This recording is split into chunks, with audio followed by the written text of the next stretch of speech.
पैसे से पैसा कमाना सीखो। हेलो दोस्तों, आज इस वीडियो में हम ये सीखने वाले हैं कि आप अपने पैसों को यूज करके और पैसे कैसे कमा सकते हो। पैसों से पैसा कमाने के लिए आपको पर्सनल फाइनेंस और इन्वेस्टिंग की नॉलेज होना बहुत जरूरी है। इसलिए मेरे इस चैनल को सब्सक्राइब जरूर कर लें, क्योंकि यहाँ पर आपको पर्सनल फाइनेंस और इन्वेस्टिंग से रिलेटेड काफी यूजफुल वीडियोस मिलेंगी। दोस्तों, ऑथर एंड्रू हेलेम्स का जन्म एक गरीब परिवार में हुआ था, मगर आज वो एक मिलियनर हैं। और ऐसा इसलिए हुआ क्योंकि एंड्रू ने पर्सनल फाइनेंस के बारे में बहुत कुछ सीखा था। यंग एज में ही एंड्रू ने 400 से भी ज्यादा पर्सनल फाइनेंस से रिलेटेड बुक्स पढ़ लिए थे, और उन बुक्स से उन्होंने जो कुछ भी सीखा था उसी नॉलेज की मदद से वो एक मिलियनर बन पाए। एंड्रू को काफी हैरानी होती है कि हमें स्कूल्स में पर्सनल फाइनेंस के बारे में कुछ भी नहीं सिखाया जाता, जबकि पर्सनल फाइनेंस की नॉलेज हमारी लाइफ में बहुत बड़ा बदलाव ला सकती है। इसलिए एंड्रू ने एक बुक मिलियनर टीचर लिखी, और ये बुक पर्सनल फाइनेंस पर लिखी गई one of the best book है। एंड्रू की यह बुक इसलिए इतनी ज्यादा पॉपुलर है क्योंकि इसमें उन्होंने इन्वेस्टिंग के मोस्ट इंपॉर्टेंट आइडियाज को बहुत ही सिंपल वे में एक्सप्लेन किया है और काफी प्रैक्टिकल और यूजफुल नॉलेज शेयर किया है। सो आज मैं इसी बुक द मिलियनर टीचर के 3 बहुत ही इंपॉर्टेंट लेसन्स आपके साथ शेयर करूंगा। ये नॉलेज बहुत ही यूजफुल है और आपके अमीर बनने में भी काफी काम आएगी, इसलिए वीडियो पूरा देखिएगा। Let's start. Lesson number 1, save money, don't waste your money on unnecessary things. दोस्तों, ऑथर एंड्रू हेलेम्स ने लोन लेकर पढ़ाई पूरा किया था। पढ़ाई पूरी करने के बाद वो एक प्राइवेट स्कूल में टीचर की जॉब करते थे।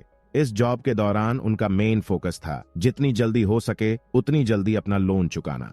वो पैसे बचाने के लिए रूममेट्स के साथ रहते थे, जबकि रूममेट्स के साथ रहना उन्हें बिल्कुल भी अच्छा नहीं लगता था। वो अपने रूम से स्कूल तक साइकिल चलाकर जाते थे ताकि उनका किराया बच सके। वो किसी भी अननेसेसरी चीज में पैसे खर्च नहीं करते थे, और उनका ये सैक्रिफाइस बहुत काम आया।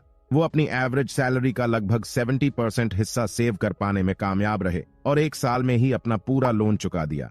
इसके बाद उन्होंने अपनी सेविंग्स को इन्वेस्ट करना शुरू किया, और 6 साल में ही उनके पास इतने पैसे हो गए कि उन्होंने एक सी फेसिंग प्रॉपर्टी खरीद लिया, जबकि उनके साथ काम करने वाले लोगों के ऊपर अभी भी लोन था और वो लोग फाइनेंशियली स्ट्रगल कर रहे थे।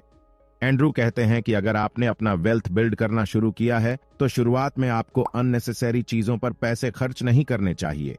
आज के समय में आप देखते होंगे कि कई लोग लोन लेकर गाड़ी खरीद लेते हैं, यहाँ तक कि कई लोग तो 5 से 7 साल तक का लंबा लोन ले लेते हैं, तो वहीं कुछ लोग लोन लेकर महंगा घर खरीद लेते हैं। एंड्रू कहते हैं कि यह बहुत ही डेंजरस सिचुएशन है, क्योंकि अगर अचानक से कोई प्रॉब्लम आई, जैसे कि आपकी नौकरी चली गई या फिर बैंक ने इंटरेस्ट रेट बढ़ा दिया, तो जल्द ही आप होमलेस हो जाओगे। इसलिए आपको शुरुआत में कभी भी अननेसेसरी चीजों पर पैसे नहीं खर्च करने चाहिए, बल्कि अपने पैसों को सेव करना चाहिए और उसे इन्वेस्ट करना चाहिए। तभी आप पैसों से और पैसा कमा सकते हो। Lesson number 2, use the power of compound interest to retire with $1 million or more. दोस्तों, वेल्थी होने का मतलब क्या है? आप वेल्थी किसको कहोगे? ज्यादातर लोग इस चीज से एग्री करेंगे कि आप वेल्थी तब हैं जब आपको दोबारा काम करने की जरूरत ना पड़े। सो अब सवाल ये उठता है कि हमें कितने पैसे सेव करना चाहिए कि हमें दोबारा काम ना करना पड़े। दोस्तों, इसके लिए एक बहुत ही अच्छा रूल है जिसे द 4% रूल कहते हैं। इस रूल के अकॉर्डिंग आप हर साल अपने सेविंग के 4% पैसे विड्रॉ कर सकते हो, और आपके पास कभी भी पैसे की कमी नहीं होगी, क्योंकि हर साल आप 4% या उससे भी ज्यादा पैसे कमा रहे होगे इंटरेस्ट के थ्रू। ये सबसे सेफ अजम्पशन है, क्योंकि आपको अपने सेविंग पर मिनिमम 4% इंटरेस्ट तो मिलेगा ही मिलेगा, उससे बहुत ज्यादा भी मिल सकता है। आइए इसको थोड़ी प्रैक्टिकल वे में एग्जाम्पल के थ्रू समझते हैं। फॉर एग्जाम्पल, मान लेते हैं कि आपने काम करना छोड़ दिया है और आपने कैलकुलेट किया कि आपके 1 साल का खर्च करीब 10 लाख रुपए है, मतलब आपको हर साल 10 लाख रुपए चाहिए। तो इसके लिए आपको कम से कम 2.5 करोड़ रुपए सेव करने होंगे, क्योंकि 2.5 करोड़ रुपए का 4% होता है 10 लाख रुपए। नाउ अब सवाल ये उठता है कि आप इतने पैसे सेव कैसे करोगे? ऑथर कहते हैं कि एक एवरेज सैलरी वाला पर्सन कंपाउंड इंटरेस्ट का यूज करके इतने पैसे सेव कर सकता है। दोस्तों, आप जितने भी पैसे इन्वेस्ट करते हो, हर साल वो पैसे कुछ परसेंट बढ़ जाते हैं। फॉर एग्जाम्पल, मान लेते हैं कि आप हर साल करीब 5 लाख रुपए इन्वेस्ट करते हो, जिसमें आपको करीब 10% का इंटरेस्ट मिलता है। तो साल के एंड में आपके वो 5 लाख रुपए 10% बढ़कर 5.5 लाख रुपए हो जाएंगे।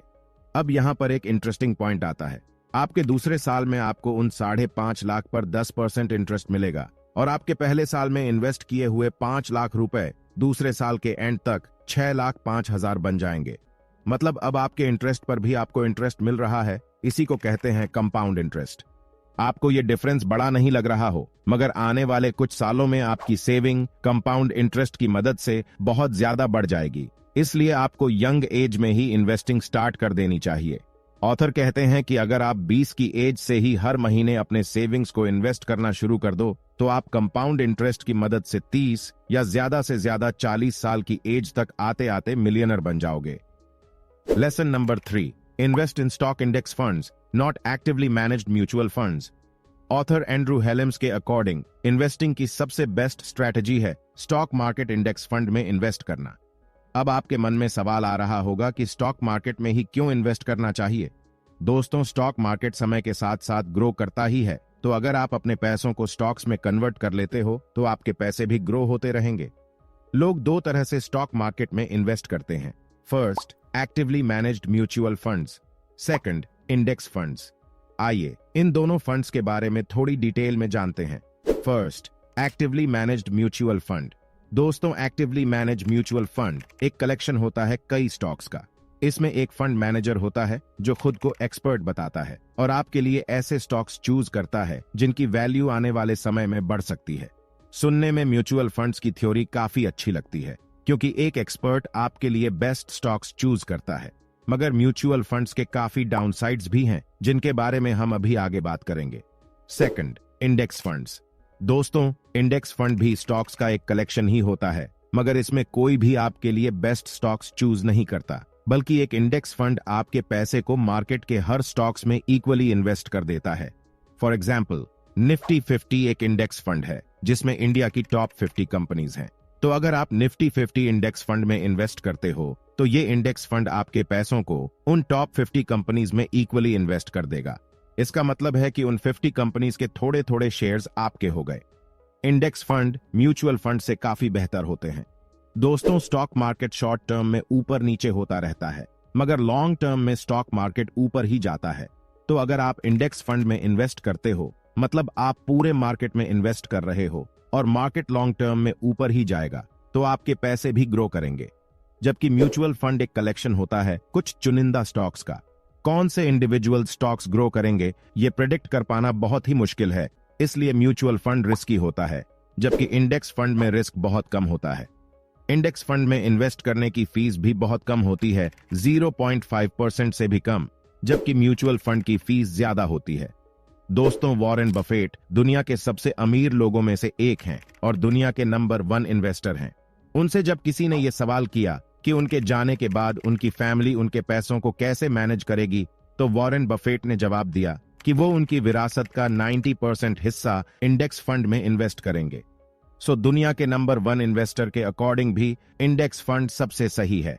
इसलिए आपको भी स्टॉक मार्केट इंडेक्स फंड में ही इन्वेस्ट करना चाहिए, जहां रिस्क भी कम है और आपके पैसे भी ग्रो होते रहेंगे। आई होप इस वीडियो से आपको कुछ नया सीखने को मिला होगा। सो ये थी एक short summary the millionaire teacher इस बुक की। अगर आप इसी तरह की और भी यूजफुल बुक समरी वीडियोस देखना चाहते हो तो मेरे इस चैनल को सब्सक्राइब कर सकते हो। ये आपके लिए तो फ्री है, पर हमें इससे काफी मदद मिलती है।